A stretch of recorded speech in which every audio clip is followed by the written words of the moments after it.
Ladies and gentlemen, welcome to Japan Station.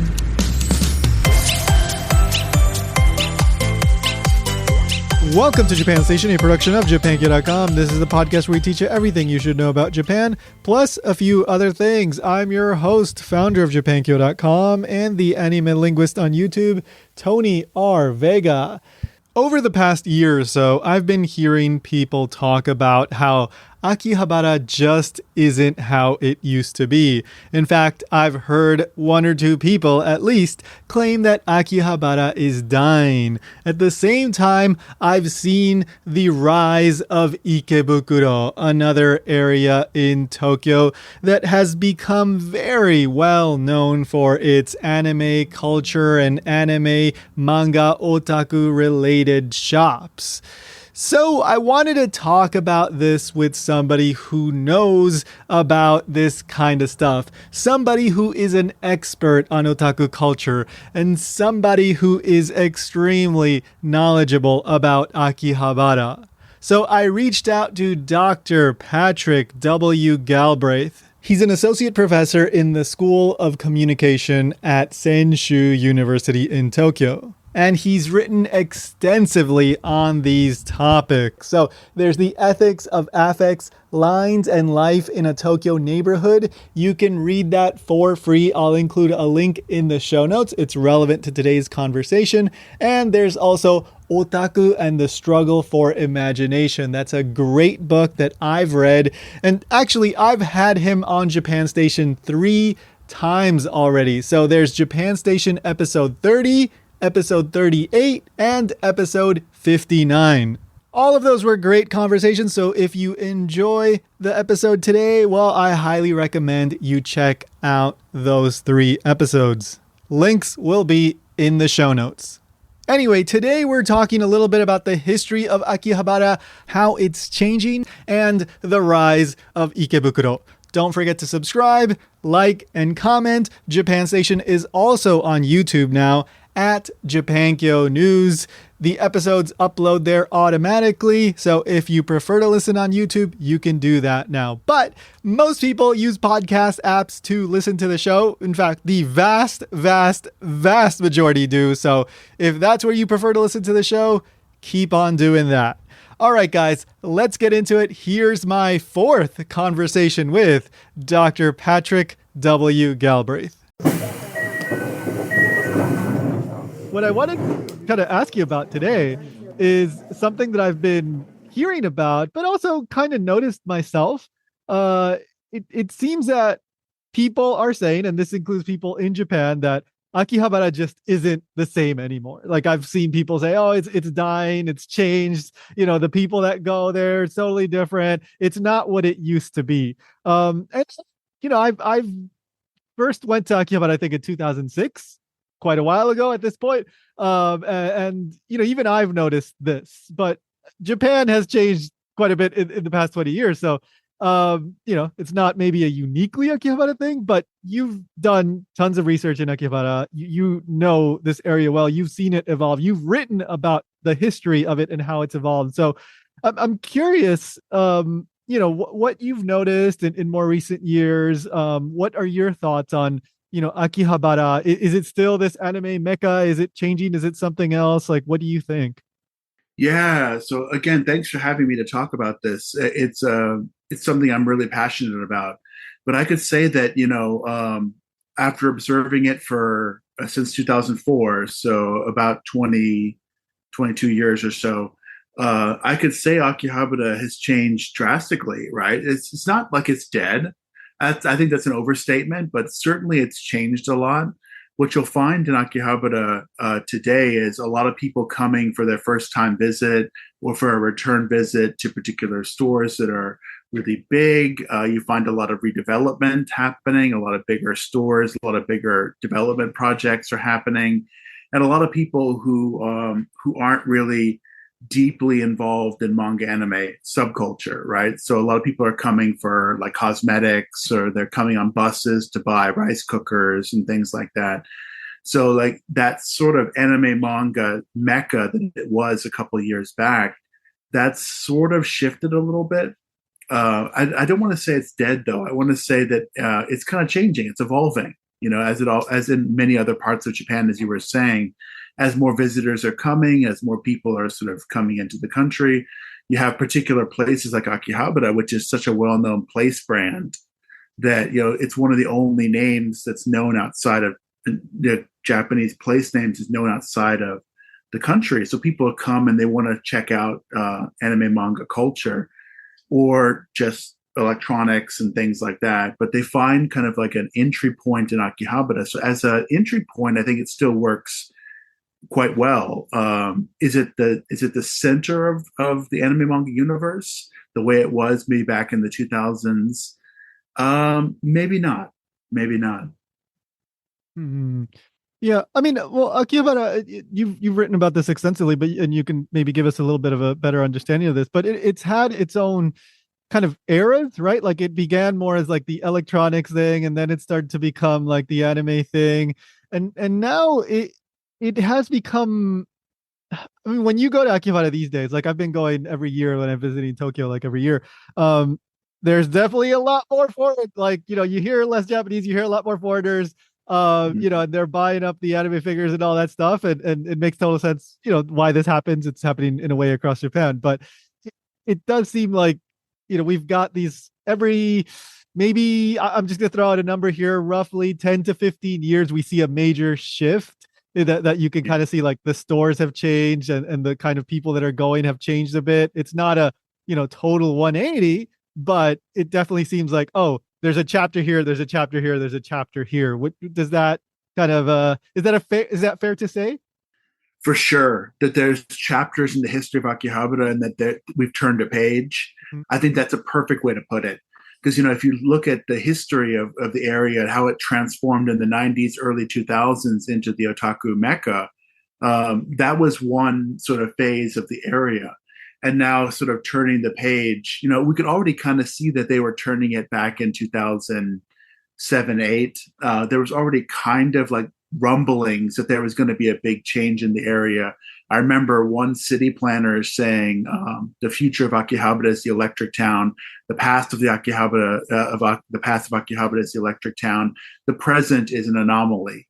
So there was this kind of way that people were talking about as and they're sort of looking towards the future. Whether or not that's the right way to plan the city, I don't know, but I can say that they definitely were right, that we turned a page and now there's an awful lot more visitors who are coming for electronics, who are coming for pharmaceuticals, who are coming for just a general kind of like take a picture of the city and a billboard and then jump back on your bus and leave.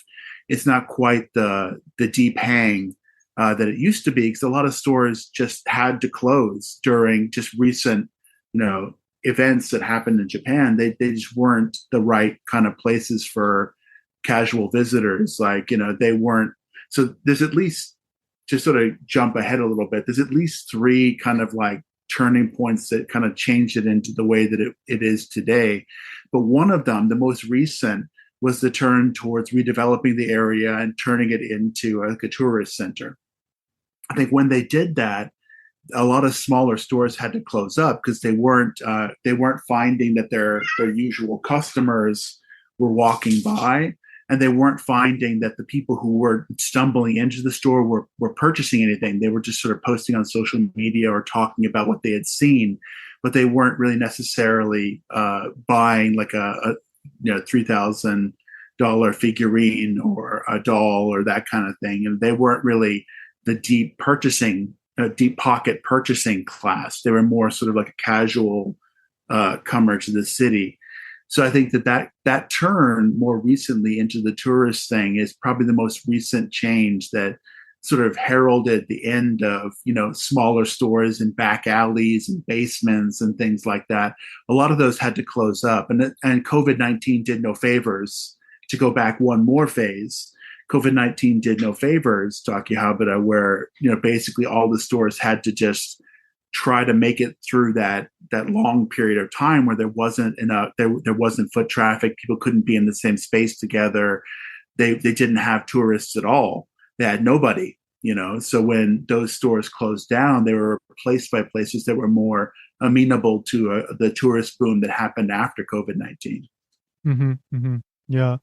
Um, well, in your books, you've written extensively about your research and people in Akihabara that you've talked to and spend years as part of your research, but I'm sure your own personal friends as well. I'm wondering, like, have you heard from them about concerns of Akihabara, or something that you hear a lot in the media, like over tourism, things like that? Has that come up with people that you've talked to?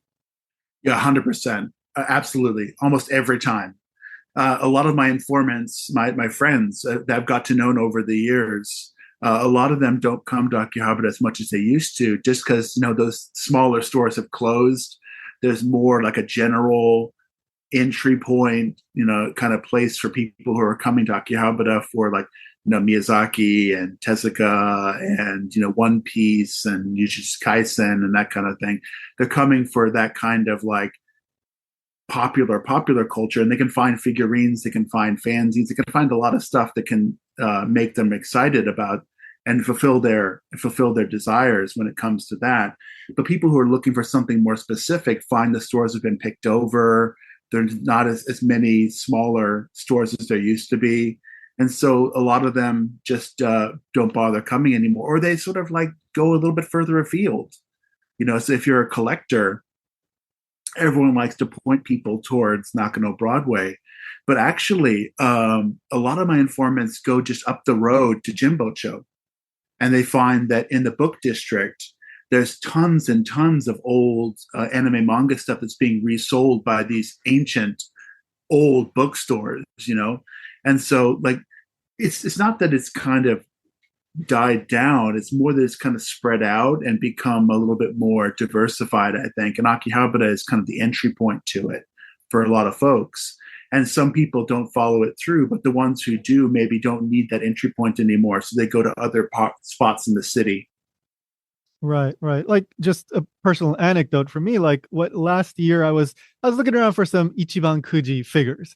And I was on a trip going to various parts of Japan, and I went to Atsutaya. This is like a national chain, right, in Fukuoka. Pretty good selection. And then I was in Kagoshima, again, Atsutaya.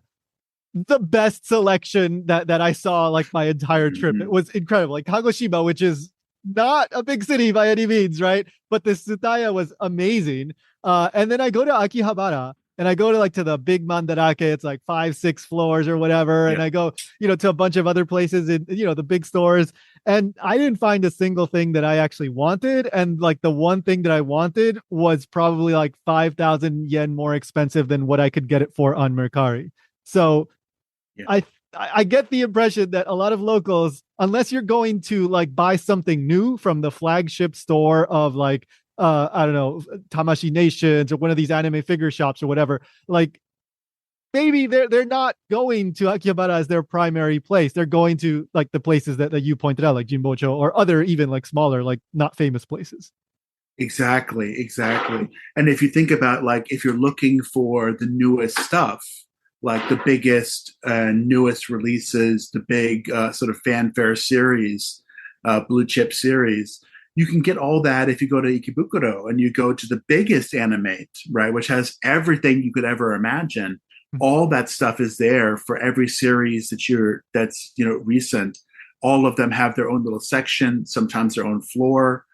So, that massive kind of anime department store that is Animate, I think, if you compare Akihabara, it's expanded in recent years, but if you compare the Animate in Akihabara to the Animate in Ikebukuro, you can see that there's a difference in terms of how much they have and how much foot traffic they have and how much trading is going on outside the space and the sort of liveliness of it, Mm-hmm. So you wouldn't have to go to Akihabara if you wanted the newest stuff anyway, right? So I think that Akihabara kind of has lost its edge in that sense. It's not necessarily the best place to go for a collector or for someone who's looking for the newest, cheapest stuff, most affordable, most competitively priced content. You're going to find that other parts of Tokyo. And you're right. what's kind of like a really fun trip to do if you're in Japan is to go to other places outside of the city and sort of see these older toy stores, which sometimes have stocks of like old Macross toys or old Transformer toys, and like these amazing finds that have just been put on the shelf and they're dead stock. They've never been opened, never been touched. It's kind of amazing if you sort of go outside of the city, the kind of stuff you'll find. Even just in the next prefecture or two prefectures away. Yeah. Yeah, like, look, I mean, Akihabara is still a convenient place to go to, especially if you're a tourist and you can't buy stuff from Mercari and all that. Like, there are a bunch of stores, multi-storied stores that have good selection there, but you are also, kind of paying tourist prices for a lot of this stuff. That is just kind of the reality. And there's enough tourists to sustain that there. So yeah, it's still interesting to go and to kind of window shop, but yeah, I do think you might get better deals elsewhere for maybe not 100% of stuff, but some of the stuff at least. Yeah, you're absolutely right. I love the way you said window shops. I think it's a lot of people are doing now. You go to the area to sort of check things out, see what's new, see kind of what posters are up, what games and animation and what manga are being promoted. So it still has that kind of like platform function where it really spreads a lot of the culture around. Like I'm thinking, for example, if you go into the Atare next to the station, you'll find the Love Live theater there. Mm-hmm. And you'll find lots of fans who are trading things, talking, watching videos together. But there's tons of other anime idol stuff all around that particular floor in that building. So like it still has that function, I think, of like advertising and promoting the culture in a way, because again, it's probably the best known place name. Harajuku would be maybe comparable. Mm-hmm. But I think Akihabara is like just such a well-known place that everyone has heard of it. They want to go visit, and it can sort of like set your sights, a little bit onto the horizon. Once you start there, you can say, okay, well, I'm interested in this more or that more, and you can then find a lot of places that can sort of develop you can pursue your interests and develop your catalog and your shopping list. But I think, for me personally, just to get to your point about like stores closing and like it not being the top space for anime manga, maybe necessarily anymore, I would say like for me, the symbol of that was Toronto Anna. Oh, right. Because when they opened in 1994, they were like the first fanzine store. This was before the boom of Ayanami Rei and figurines and Evangelion and games with, Tokimeki Memorial. This was before that, 1994, and it was a small store on the back streets. And it was kind of like the center of this new emerging interest in fan-oriented content. It was fanzines, dojinshi. And then in 2002, it moved on to the main street, right alongside the major boom, the Akihabara boom, the Moe boom, all that stuff was going on. You find that, sorry, that was my cat. You find that, you find that in 2002, they had moved to the main street. They had a bigger building. They had they had more stock. They had more business. They were listed on the Japanese stock market. And by 2022, just 20 years later, they had closed up shop, right? Now it's all online, so there's no more Toronto Anna in Akihabara. I think that kind of arc is a really symbolic look at the changes that have happened in the area, where now it might be easier just to go online, as you were saying with Mercari or Toronto Anna for that matter. There might be no other option, or it might just be easier to purchase online. Mm-hmm, mm-hmm. Yeah. I mean, it used to be, right? Like if you want to get like the super niche thing that was only released at this special event, there's only 100 of them. You got to go to Akihabara. But these days, it's not like that anymore. So that has, in a sense, kind of downsized that market, like the physical store market in general, right? It's not an anime exclusive thing, but yeah, that is another factor. Another thing that I've noticed. like around, when is it? Like maybe the late 2000s, we got the big idol boom, or like the most recent big idol Mm. boom, which, of course, AKB48 was kind of like the poster idol group that led the way. Um, we're not in an idol boom anymore, right? Like AKB is not like at the pinnacle anymore, and you don't hear so much about like the AKB theater that was there. Like this is also another thing that I think has impacted like what Akihabara is and the kind of people that go there, right?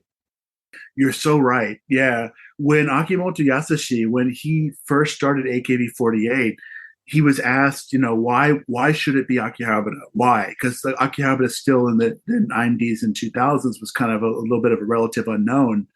And he was asked, why should it be Akihabara? And he said, because that's where the energy is. That's where things are happening. And so he starts AKB48 there. They're passing out flyers on the street, which aren't necessarily capturing a huge audience. I think it was 12 people came to their first performance. It's ridiculous, right? So like there was more performers than audience at that performance. But what you can see is that over the course of many years, they've kind of moved out of Akihabara. There is still there's still vestiges and like stores that have AKB stuff around, but the Is the the Don theater Quixote theater there? Like, is the that Don still Quixote active? theater does hardly ever, if ever, functions. Like Wow. it's kind of been abandoned, right? Mm-hmm. And so you don't even have when you walk down the street and you would see AKB48 theater on the side of Don Quixote. Even that's been taken down. So like I get the impression that kind of like AKB48 moment, that energy that Akimoto was talking about, might have kind of ended a little bit for him. And then he sort of spun out into other things, like the Sakamichi series and all that stuff, where it's kind of the competitors to AKB have actually survived and overcome the limits, True. where they're all over the place these days. So I think he kind of caught lightning in a bottle with AKB48, and then he was able to transmit that into rival and comparative and competitive series, and then those have become even more popular than AKB ever really was. Right? AKB48 was always a fan phenomenon. I think that people forget this, but like it wasn't necessarily like a national phenomenon. Like it wasn't like everyone was listening to Isu Fortune Cookie, right? It was popular, but it wasn't the main thing, right? It was mostly the fans who were purchasing CDs, who were part of the fan club, who were voting for the members that sort of made them so successful on the charts. And that was, always a fraction of the market. It's a really intense fan market that they captured that pushed them to new heights. But I was talking to a friend some years ago about AKB48, and he was saying, AKB48 is nothing. I prefer Morning Musume. Morning Musume is better dancers, better singers, blah blah blah. So there was always, I think, a little bit of chaff, a little bit of negative energy that AKB48 was absorbing, but now they just can't overcome it. I think the way they used to. They're kind of like the lesser of the different series now. Yeah, it's really interesting. Yeah, because like I still see other groups that stemmed out of that every once in a while. I don't know if maybe this has something to do with it, but could it be possibly that like AKB became the group that tried to appeal to everyone, but these other groups kind of focused more on being the niche group, and nowadays like niche marketing with social media and all that stuff, like that's the way to grow a core like really passionate following and kind of stand out. Like, do you think that has kind of something to do with this like shift? I think you're onto something there. Absolutely. I think that if you look at the sort of the competitive series like Nogizaka and all these different series, I think that they were intended to be a kind of like foil to AKB48, where they were Yeah. going to be this new series that appealed to a new audience. And I think a lot of them appealed to women, which was very smart. Because, there's always been women in fandom. Like, let's not kid ourselves. There's always been women in fandom. But around the 2000s, 2010s, the presence of these fans becomes much larger and much more impactful on the way people do business. Think about like Idolish 7 or Macross Frontier and all these different series that are appealing to this female audience.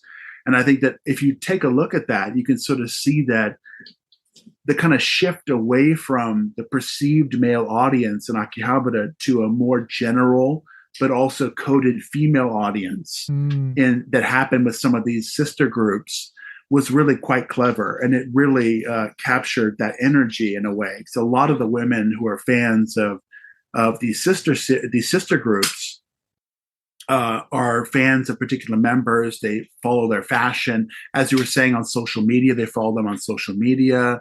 They become sort of very close to them, and they become sort of in these parasocial relationships, but in a different way of what you would have with an AKB48, where it's more like girl next door, where instead with these sister series, it's more like, role model energy.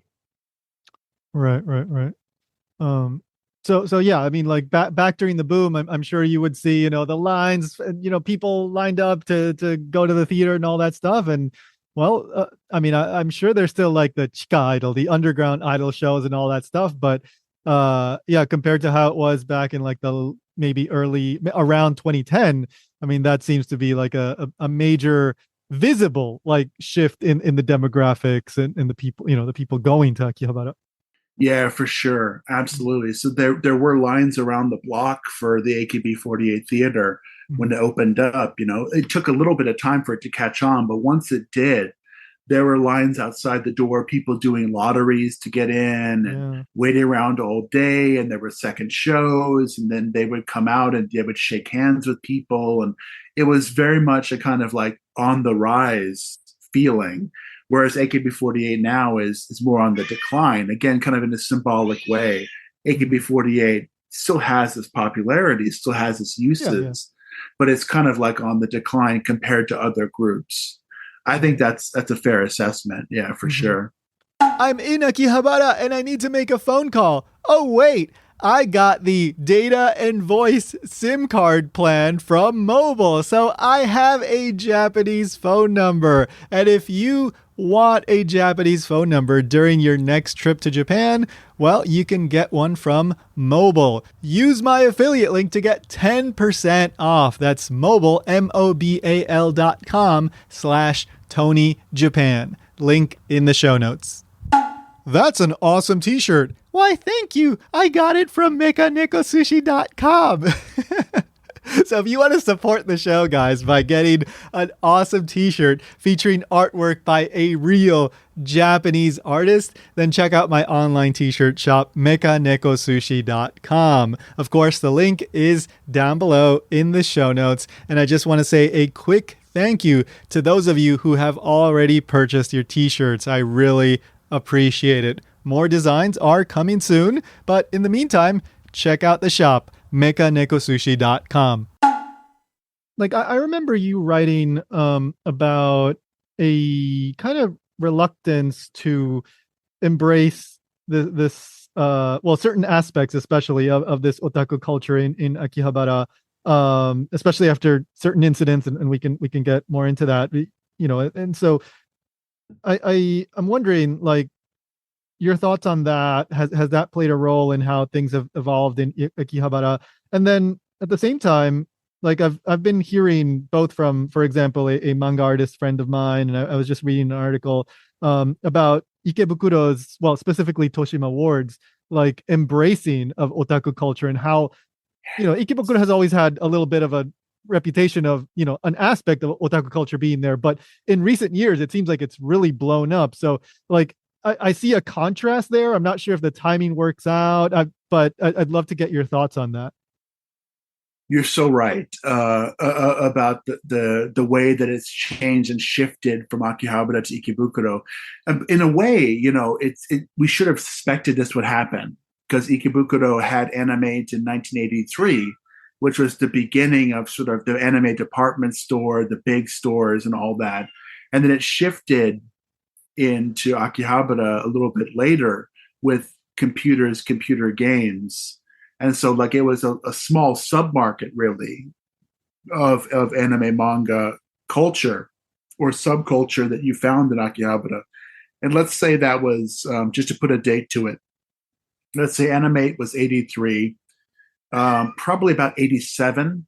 You have things like stores like Messe Sano opening up sections for Bishoujo games in their computer stores. So it's not too long after, but it's really in the 90s with the explosion of Bishoujo games that Akihabara kind of becomes a new center for this, and like you have again after the Tokimeki Memorial explosion, you have two big explosions, the Evangelion explosion, and then after that, you have the explosion of the renaissance of Bishoujo games more generally with Elf, Leaf, Key, all these things. But basically, what I would say is that Akihabara kind of was a huge visible outgrowth of this subculture where it was so visible that people thought, okay, cool Japan, Akihabara, anime manga culture, Akihabara. They had a particular image in their mind and they went to Akihabara to search for that. But slowly in the background, Ikebukuro was gaining power, right? Not just for anime, but also because of Otome Road, which was servicing more of a female audience because most of the male audience went to Akihabara to follow the games and follow the Bishoujo. So when that happened, you switched over into Bishonen and girls' culture in Ikebukuro, especially along the Otome Road area. Yeah, kind of known for like the Butler cafes, right? Like Butler that's one Cafe, prominent BL aspect of them. stores. Right. Exactly, exactly. And so I think what happened more recently is they took this, their sort of comparative, contrastive subculture, which was mostly female, and they said, okay, well, we can open up this space to be a new center. And they're making no bones about it. Ikebukuro wants to be the center of cool Japan anime manga culture. They're not, they're in no way vague about this. They want it to be true. And in fact, if you look at the way they're developing the area with anime manga centers, with anime manga stores, with new big, massive cinemaplexes, with just a little bit outside of Ikebukuro, you have the Tokiwaso apartments where Tezuka Osamu and his colleagues kind of founded modern manga. That's also within their purview, right? So they can claim that they were the past, present, they're the past and future of anime manga culture, whereas Akihabara was kind of a little bit of a blip on the radar. So I think they're not being as explicit as that, but for sure, Ikebukuro is trying to become the new center, and they have a lot of investment coming into that area. It's ridiculous. And compared to Akihabara, which had like a fractured land ownership, a piecemeal small store land ownership model, which made it hard to redevelop large areas, Ikebukuro has always been, large blocks of land being developed by Tobu or by Seibu. All these different stores, department stores and train lines were opening up vast areas to redevelop, And so in a way, that big land development strategy works well in that area where it doesn't work as well in Akihabara. There's been some new buildings, some new development in Akihabara, but it's been fought tooth and nail, buying back from these small owners to make these big developments. And none of it was kind of in time. It's still ongoing. The so-called redevelopment of Akihabara is still ongoing. Whereas you look at Ikebukuro, it's already kind of developed such a rapid pace to become the new center, right? So I would say Ikebukuro was more strategic in their development, and they're strategic in their positioning now. And if you look at Ikebukuro now, there's very few stores that are female only. That used to be the main thing. Now it's much more general, much more open. And I think that's really helping it become the new face of cool Japan. Absolutely. Yeah. I went to Ikebukuro this past time that I was in November. And and the time before too. Yeah, I went to the big anime, huge, like what, 7, 8 stories. I don't remember exactly how big it is, but yeah, absolutely huge. And like I went on a weekend, so there was some kind of anime event at the park. There were lots of people. It was very lively. I was, very impressed. Like it's there's a clear difference from from Ikebukuro when I first went back in like 2007 or whatever. Like there is a big, obvious, visible push to make that anime aspect, a part of the town.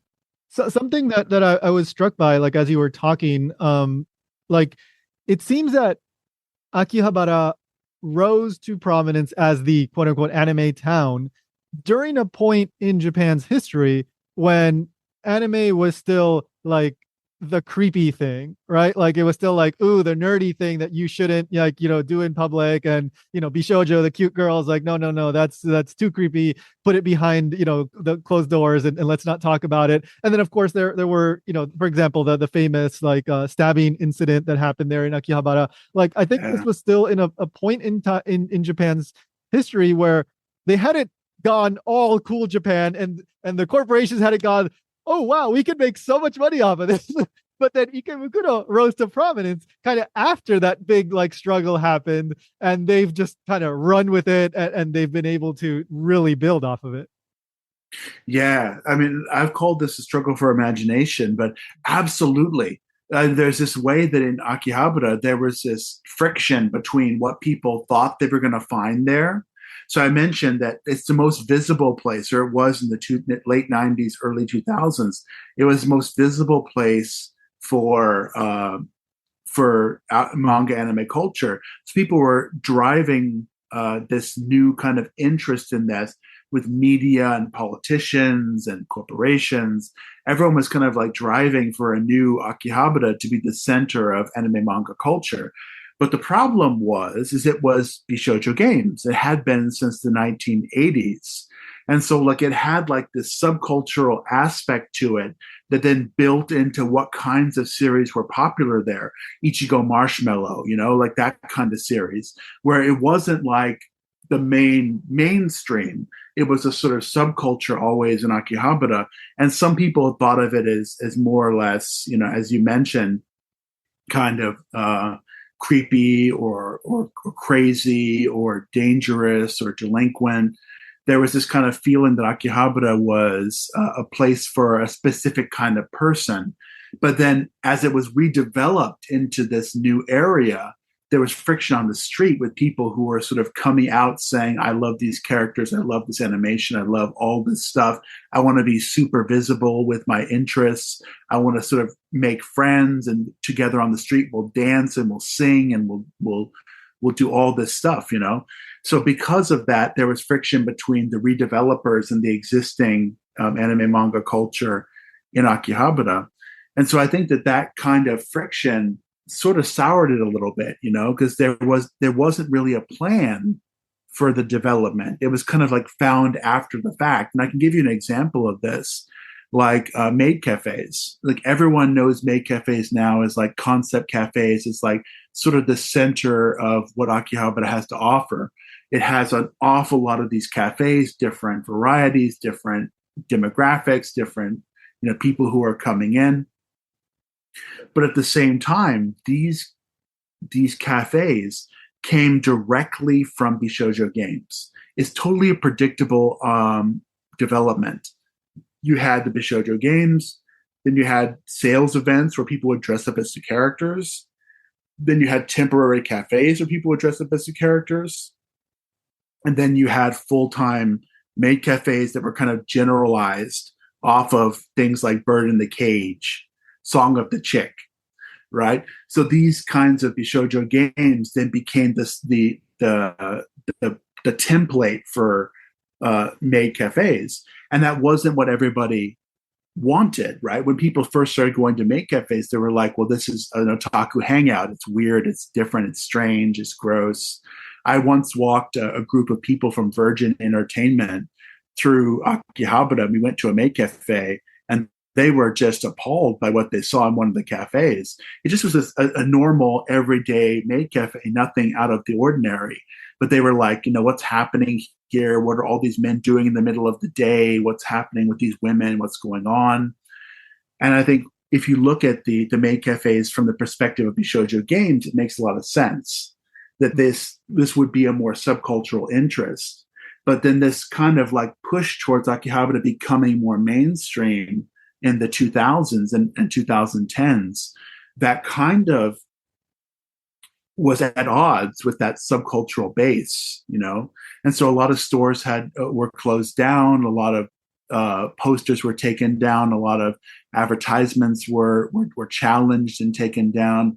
So a lot of the stuff you see now is for games that are anime manga style, Bishoujo characters, but they're not necessarily Bishoujo games in the same sense as like, they were in the 1980s and 1990s and early 2000s.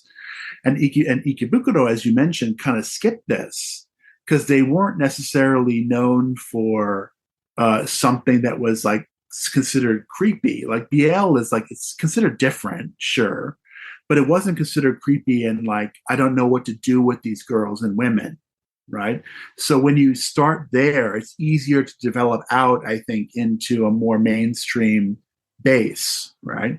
And then you can sort of go back to Mandarake, go back to K-books, and then make them open to everybody in a way that's not going to challenge anyone's values or anyone's sense of what right and wrong. Whereas Akihabara always kind of did that, because it was subculture, not pop culture. It was always subculture. And then that kind of push to make it popular culture and make it national culture was really what became the sticking point for its redevelopment in some ways.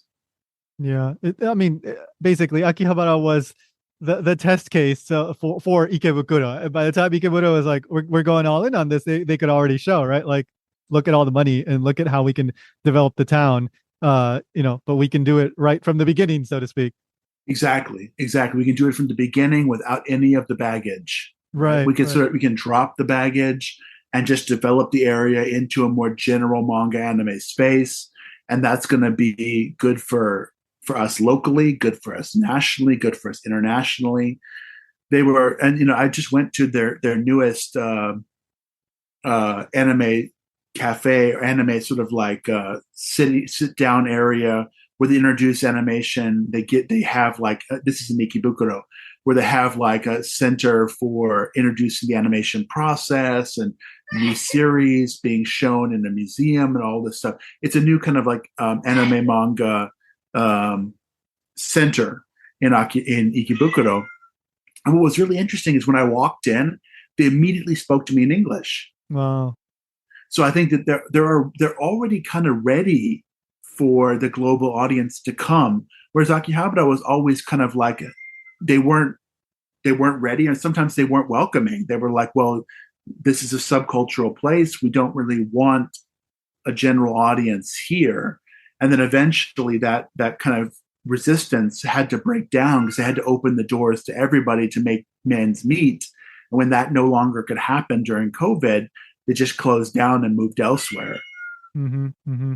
Yeah, like I was reading an article, and it was I think from like 2023 or 2024, and it was about Ikebukuro's push to become this like kind of new anime mecca. And there was specifically like they were talking to the mayor, I believe, of Toshima Ward, and talking about like I think it was like creating like a new Tezuka museum where they would put like the Tetsuan Atom like animation cells, and then also like how they had so there was an anime movie festival that started around like 2016 roughly, and then for like that year they were allowing that festival to use like a public hall for free, and so that's how they were like attracting that festival there and bringing in people. So like there's clear like concrete stuff that the government is actually doing to keep promoting the fans and the people that are into this stuff to go to Ikebukuro, to create businesses, to bring in money and jobs. And it's really interesting to see just how they're not hiding it at all. They're making it a visible part of like what Ikebukuro is. So just really interesting to see that. Yeah, absolutely. Mm-hmm. Absolutely. And to sort of see Ikebukuro kind of transform into or come into its own as this new area that it's been sort of planned and supported, from the beginning. Whereas Akihabara was kind of an unplanned and underdeveloped area that kind of they were sort of trying to retrofit cool Japan onto subculture, which was a real problem. It created friction, it created protests, it created counter protests, and all this stuff. But with Akihabara and Ikebukuro, I think you can sort of see the difference in strategies of following cool Japan too. Because if you look at Akihabara, that's kind of like an earlier phase where they weren't quite sure what was going to work. And they're like, okay, well, foreigners like manga anime, they like this image. Okay, well, we're going to find new businesses, new opportunities in Akihabara. We're going to blow those up, promote those to high heaven. And that was their basic strategy in Akihabara, which was to retrofit the cool Japan strategy onto a subcultural haven, which didn't work very well. You look at Ikebukuro, they're saying, well, what do foreigners like? They like this kind of stuff. We should support businesses that are promoting, producing, providing this kind of content, right? So it's kind of like responding to the already existing demand rather than retrofitting this ideology onto a subculture space. Right. Mm-hmm. So I think it's almost like two phases of cool Japan. It's much more sophisticated today. I think the cool Japan strategy, people like to say it's dumb to call yourself cool and all that stuff. I agree. But if you look at what's actually happening on the ground, Ikebukuro is a really good example of what can happen when the investment is in the right place at the right time. Mm-hmm. Mm-hmm. Yeah. Yeah. And also, like the fact, look, I don't think Akihabara is dying. Like we've said, it definitely changed. But I think this expansion with Ikebukuro also speaks to the fact that the market, for otaku culture, anime, manga, games, and all this stuff, like, is just so much bigger than it was even, like 20 years ago or 25 years ago, right? Like the fact that both of these places are still around, there's still a lot of money coming into both of these areas. I mean, and just speaks to the fact that, yeah, there's just enough people to sustain that. And a lot of those people are coming from outside of Japan. Right. Right. And they might not need those smaller, like that kind of like subcultural store that was available in Akihabara. Right. That might not be what they were looking for. Or in fact, it might be what turned them off, So in fact, having a more general entry point might be what works best in this particular market. I know that's kind of like an unpopular opinion. Akihabara, everyone says it's dying and everything like that. But I think it might be that it's serving its purpose right now. And it could be that, just to kind of like throw it out there, it could be that as Akihabara becomes a backwater again, more interesting stuff comes back. Right. And then it becomes more interesting and more, unique and more attractive to subcultures the way it was in the past. Because Akihabara in the 90s and 2000s was a backwater, which is so weird because it's located near Tokyo Station, near Ueno Station. It's strategically located on the rail lines. It's a very important location.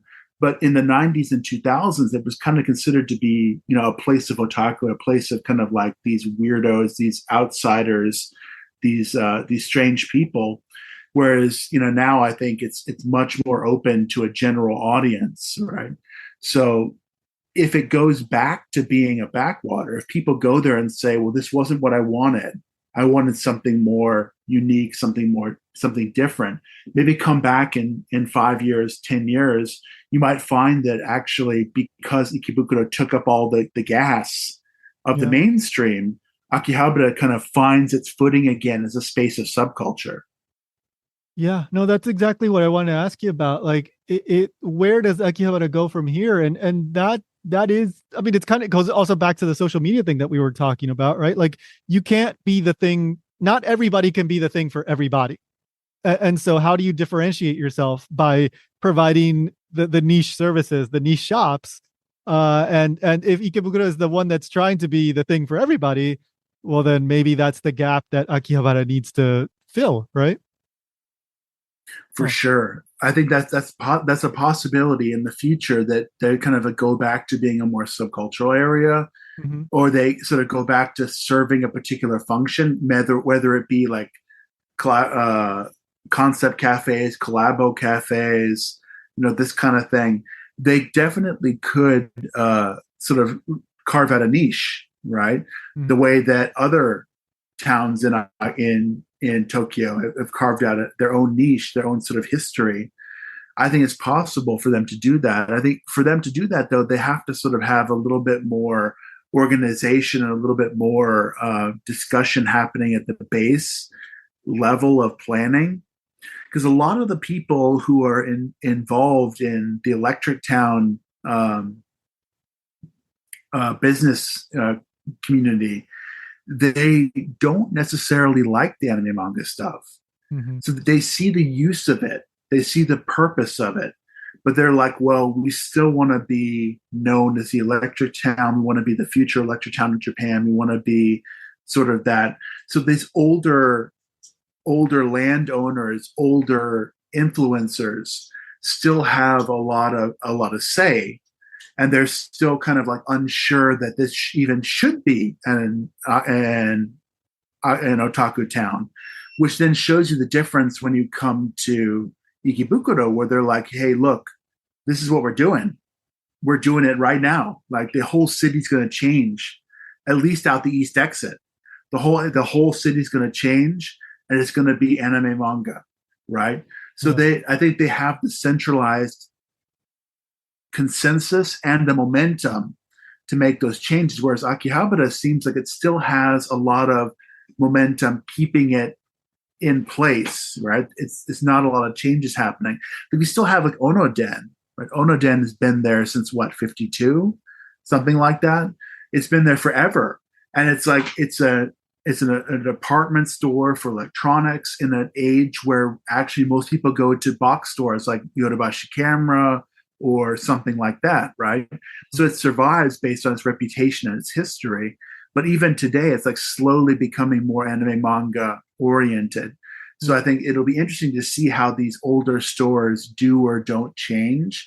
And some stuff that has been there for a long time, like, for example, sex stores. I hate to break the seal on this, but let's go ahead. Yeah. Let's go ahead and say it. Yeah. They're there, right? And these big, gigantic sex stores like M's right outside the Akihabara Electric Town exit. These stores also might have to change, right, to make it more generally acceptable for a lot of people. Because that you walk in there, you're like, oh wow, weird Japan. And the owner of Onoden once said to me, look, we have a choice to make. Are we going to be porno Japan or cool Japan? Wow. I thought that was interesting, right? Because he was like, well, I don't think he meant like we're all going to be porno, but like weird Japan or cool Japan, I think was one way to put it. And so these older heads are still trying to push it towards the mainstream, and they've succeeded to a certain extent, but I think that there's still more pushes. There's going to be more cleansing that happens over the next couple of years. And my hope is that after we see that we sterilized Akihabara, it's not as interesting, right? Yeah. Once you stare, then it's like any other, place, like any other station, right? Like Shinjuku or Shibuya or anywhere else, right? So then you have to then think, well, what's going to make us special, make us unique? And I think once they reach that point, they'll be able to change directions here, but it's going to take some time. So my sort of off the cuff estimation is that Ikebukuro will displace Akihabara as the main, if it hasn't already. It will displace it, and then Akihabara will have to find its new legs, in the next couple of years. Yeah. No, I mean, Akihabara still has that name recognition, like even among like outside of Japan, especially, I would say. But yeah, like in terms of shopping and stuff, and just the way that the momentum, Ikebukuro is possibly the bigger player at the moment. But I mean, it's times like these when you get the interesting stuff, the stuff that comes out in order to stand out, right? So I'm hoping there could be some good, interesting stuff that comes out of Akihabara in the coming years. Oh, for sure. And there's so much great animation, so many great games, so much great manga. Like it's like the content doesn't want for anything, right? Mm-hmm. All we need to do is find a way to display it, to promote it, to provide it to that audience who will respond to it. Mm-hmm. Maybe Akihabara is a little bit more niche, and they then focus on the niche content, right? Maybe Ikebukuro is more main, they focus on the main. But I think Akihabara being just a general kind of stop on the Yamanote line, that's a big step down, because I remember reading when I first came to Japan, back in 2004, when you're in Akihabara because all the foreigners get off the Yamanote line, right? There was this kind of like joke about how popular it was. And I think that kind of sense of appeal and draw and mystique that Akihabara had, it has to return somehow, right? Otherwise, it's going to become. If you've been to Harajuku recently, Harajuku is kind of in a similar problem where they're being redeveloped into these bigger stores. A lot of the smaller stores are closing. Tons of over tourism. Things are being picked over.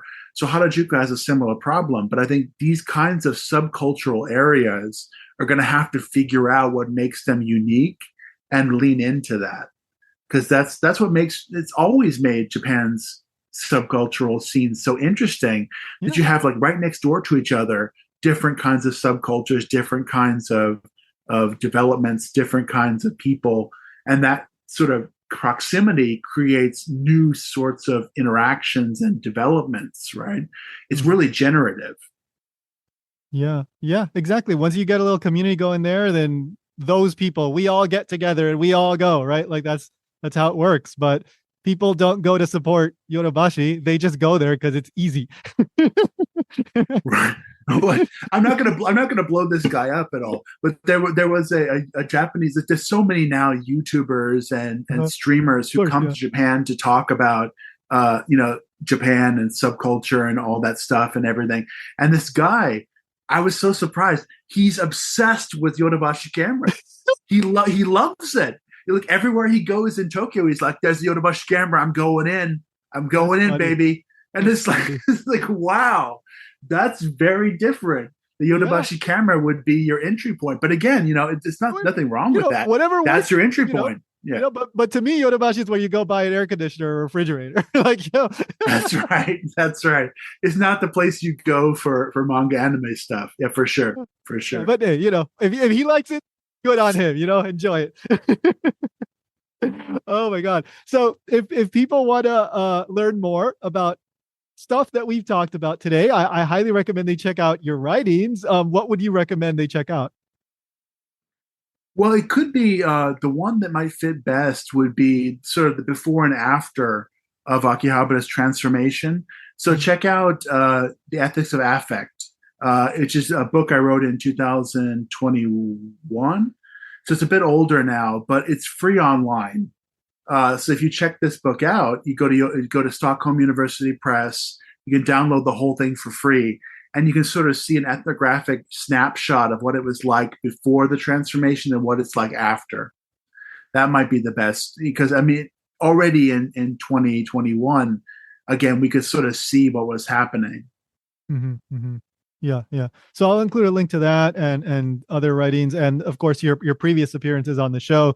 Always, great conversation. So links down below.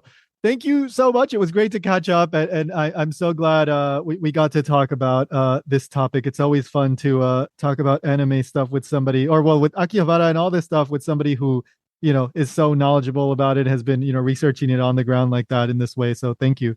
Well, my pleasure. Thanks so much. And I hope to see you again soon. Japan Station is made possible in part by amazing people like you.